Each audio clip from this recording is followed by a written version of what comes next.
তোমরা যে এই শিক্ষা প্রতিষ্ঠানে এসেছো, তোমরা নিজেদেরকে গড়ার জন্যই শুধু নয়, তোমরা কিন্তু আমাদের দেশের ভবিষ্যৎ, তোমরা আমাদের সম্পদ। তোমাদের মধ্যে থেকে কেউ ডক্টর হবে, কেউ ইঞ্জিনিয়ার হবে, কেউ লয়ার হবে বা ব্যবসায়ী হবে, যে যেই প্রফেশনেই যাক, তোমরা প্রত্যেককেই আমি বিশ্বাস করি আমাদের দেশের জন্য, আমাদের দেশের মঙ্গলের জন্য তোমরা সব সময় কাজ করবে।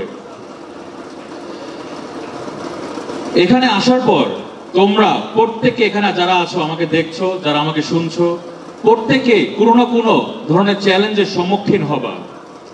তোমাদের মনে রাখতে হবে, প্রত্যেকটি চ্যালেঞ্জ তোমাদেরকে আরো শক্তিশালী করবে, প্রত্যেকটি ভুল তোমাদেরকে শিখাবে এবং প্রত্যেকটি সফলতা তোমাদেরকে আরো আত্মবিশ্বাসী করে তুলবে। আমি তোমাদের একটা ছোট কাহিনী বলি। তোমাদের মতো যখন আমি স্টুডেন্ট ছিলাম, আমি যখন আমার এসএসসি পরীক্ষা দেই, যেহেতু আমি একজন রাজনৈতিক পরিবারের সন্তান, আমার বাবা মোল্লা আমান সাহেব, তখন আমি যখন পরীক্ষা দিচ্ছি, আমার পরীক্ষা ঠিক রাত্রে বেলায়, তার পরের দিন পরীক্ষা রাত্রে বেলায়, তখন ফ্যাসিস্ট সরকার আমার বাবাকে তুলে ধরে নিয়ে যায়।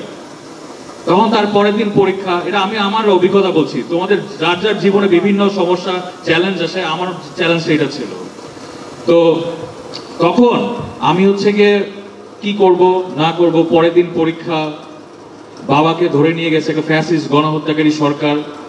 তারপর যাই হোক, আল্লাহর রহমতে, বাবা মার দোয়ায়, শুভাকাঙ্ক্ষীদের দোয়ায়, বন্ধু বান্ধবের সাথে পরীক্ষাটা ভালো দিয়েছিলাম। কিন্তু যখন আমার বাবার সাথে দেখা করতে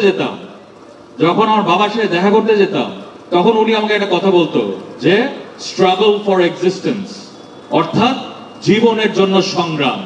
এটা আমার অ্যাডভাইস তোমাদের কাছে পরামর্শ, প্রত্যেককেই জীবনে এগিয়ে যেতে হবে। বুঝতে পেরেছো ভাই বোনেরা? আর আজকে আমার তোমাদের সাথে এখানে আনন্দিত, কিন্তু আমার বুকে কষ্ট। আমাদের গণতন্ত্রের মা, সাবেক 3 বারের প্রধানমন্ত্রী, আমাদের মা মাটি মানুষের নেত্রী, দেশ নেত্রী বেগম খালেদা জিয়া, উনি গুরুতরভাবে অসুস্থ। তোমরা এখানে দাঁড়াও হয়তো 18 বছর সবাই, নাকি 18, 17, 19 বছর? আচ্ছা, আরো ছোট, প্লাস মাইনাস। হ্যাঁ, তো ধরো তোমরা অনেকেই, এই যে আমরা যে প্রামাণ্য চিত্রটা দেখালাম, এটা তোমরা অনেকেই অবগত ছিল না যে 90-তে কিভাবে এই বাংলাদেশের জন্য, গণতন্ত্রের জন্য, আমাদের তোমাদের বাক স্বাধীনতার জন্য, ভোটাধিকারের জন্য এই নেত্রী, এই যে আমাদের ছবিটা দেন আমাদের, হ্যাঁ, এই যে আমাদের নেত্রী, দেশ নেত্রী বেগম খালেদা জিয়া, উনি একজন সাধারণ, আমাদের শহীদ রাষ্ট্রপতি জিয়াউর রহমানের স্ত্রী ছিলেন।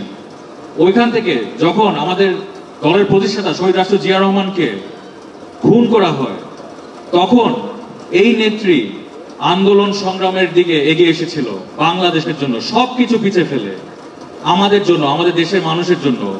উনি কোনো সময় নিজের জীবনের ব্যাপারে ওইভাবে কেয়ার করে নাই। সবসময় উনি দেখেছে যে বাংলাদেশের গণতন্ত্র, বাংলাদেশের মানুষের অধিকার কিভাবে প্রতিষ্ঠা করা যায়, এই জন্য উনি সবসময় কাজ করে গিয়েছে।